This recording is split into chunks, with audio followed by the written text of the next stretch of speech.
रस्त्यावर तुम्ही railway crossing तर खूप वेळा बघितले असेल, जिथे रोड क्रॉस करायला गाड्यांना थांबावं लागतं. पण न्यूझीलंडमध्ये एक अशी रेल्वे क्रॉसिंग आहे, त्याच्यात गाड्यांना नाही तर विमानांना थांबावं लागतं. रेल्वे सिस्टीम 200 वर्षांपूर्वी आझाद झाली होती.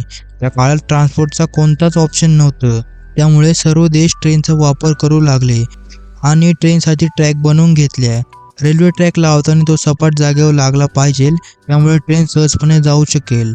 पण काही अशी जागा होत्या जिथे रेल्वे ट्रॅक लावणे शक्य नव्हते. काही उंच उंच डोंगर तर काही वाहत्या नद्यांमध्ये ट्रॅक लावले. अशाच वेगवेगळ्या जागांमध्ये आपण रेल्वे ट्रॅक बघूयात. नंबर 7. दोन्याका स्टीप रेल्वे ट्रॅक स्वित्झर्लंडमध्ये आहे. त्याची हाईट 465 मीटर आहे, परंतु त्याची शेवट माउंट पिलेटेस होतो.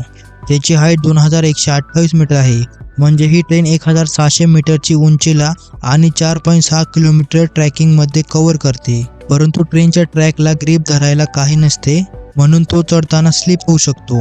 म्हणून ह्या ट्रेनची चाके गिअरच्या मदतीने बनवली, कारण चढताना व उतरताना ट्रेन स्लिप नाही व्हावी म्हणून. 1819 मध्ये लॉन्च होणारी ही ट्रेन पहिली स्टीम इंजिनने चालत होती, परंतु 1937 नंतर इलेक्ट्रिक इंजिन लावण्यात आले. नंबर 6.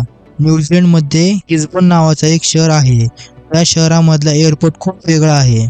हा दुनियाचा असा एअरपोर्ट आहे, त्याच्यात एअरपोर्टच्या रनवे लाईनवर रेल्वे क्रॉस करते. या एअरपोर्टचा कंट्रोल टॉवर फक्त पायलटच्या कॉन्टॅक्टमध्ये नसतो, तर रेल्वे टॉवरच्या कॉन्टॅक्टमध्ये पण असतो. जर प्लेन लँडिंगच्या जवळ असते तर रेल्वेला थांबायला लावतात, नाहीतर टेक ऑफ करायला टाइम घेतात. रनवेवर ट्रॅक असे बनवले आहे की कोणती दुर्घटना नाही व्हावी. पण हा रेल्वे ट्रॅक पहिलाच इथे होता, पण नंतर इथे एअरपोर्टच्या कन्स्ट्रक्शनची रचना झाली आणि एअरपोर्टसाठी याच्यापेक्षा चांगली जागा कोणतीच नव्हती. नंबर 5. स्वित्झर्लंड त्यांच्या सुंदर डोंगर आणि हिरवगार निसर्गामुळे खूप प्रसिद्ध आहे. पण या माउंटनवर रेल्वे ट्रॅक बनवणं खूप कठीण होतं. 5270 फूट उंचीवर झेरमत नावाचं शहर आहे. इथून तर सेंट मोर्टिस पर्यंत सुंदर रेल्वे ट्रॅक 291 किलोमीटर लांब आहे. इथे एका टाइमवर फक्त एकच ट्रेन चालते. तिला ग्लेशियर एक्सप्रेस बोलतात. माउंटन आणि बर्फामुळे इथे ट्रेन खूप स्लो चालते आणि पूर्ण प्रवास 8 तासांचा चालतो. त्यामुळे ग्लेशियर एक्सप्रेस दुनियाची सर्वात स्लो चालणारी ट्रेन पण बोलतात. पूर्ण माउंटन मध्ये ट्रेन 91 टनल मधून जाते. हा एक टनल फुरका टनल बोलतात. तो 96 किलोमीटर लांब आहे. या प्रवासात ट्रेन अशा ब्रिजवरून जातो जो 450 फीट उंचीवर बनवला आहे. नंबर 4. स्वित्झर्लंडमध्ये एक असा ट्रेन आहे तिथे ट्रेनला सपाट जागेवरून माउंटनवर चढायला लागते, कारण ट्रेनचे इंजिन एवढे पॉवरफुल नसते. इथे एवढी चढाई चढेल, त्यामुळे वायडक्ट बनवले होते. त्यालाच ब्रुसिओ स्पायरल वायडक्ट बोलले जाते. 1903 मध्ये बनवलेला स्पायरल ब्रिज त्याचा उद्देश होता की ट्रॅकची हाईट हळूहळू वाढली पाहिजे. या स्पायरल ब्रिजमुळे ट्रॅकची 20 मीटरची उंचाई खूप कमी डिस्टन्समध्ये पार होते आणि असा स्पायरल ब्रिज पूर्ण जगात कुठेच नाही. नंबर 3. जिथे दुसऱ्या देशात ट्रेन पटरीवर चालतात, पण जपानमध्ये एक अशी ट्रेन आहे जी ट्रॅकच्या खाली ट्रेन चालते. हा जपानचा पहिला रेल्वे सिस्टम होता जो जपानमध्ये लॉन्च झाला. 1970 मध्ये लॉन्च झालेला हा ट्रॅक 2 जागांना एकत्र करतो. त्याला शोनन मोनोरेल नेटवर्क बोलले जाते. या ट्रॅकची लांबी 6.5 किलोमीटर आहे आणि ही ट्रेन 7 स्टॉपवरून थांबवूनही लोकांना स्टार्टिंग पॉईंट टू एंडिंग पॉईंटवर फक्त 14 मिनिटात पोहोचवते.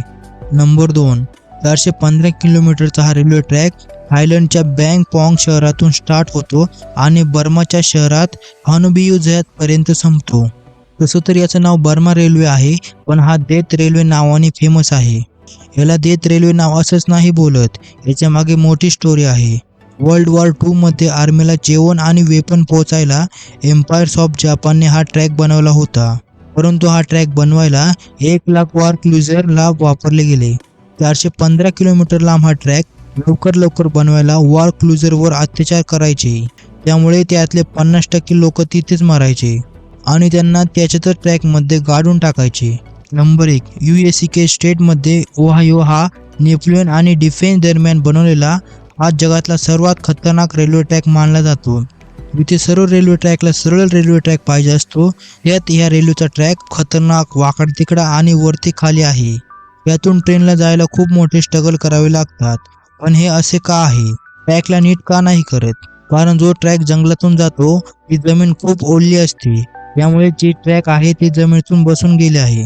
ट्रॅकला रिपेअर करायचा खूप प्रयत्न केला, पण जमीन नरम असल्यामुळे ट्रॅक नीट होऊ नाही शकत. त्यामुळे इथून ट्रेन जाताना त्याची स्पीड खूप कमी करतात. विश्वास आहे व्हिडिओला तुम्ही लाईक आणि शेअर कराल आणि मागच्या व्हिडिओला भरपूर कमेंट केल्याबद्दल मनापासून धन्यवाद. भेटूयात पुढच्या एका नवीन व्हिडिओमध्ये.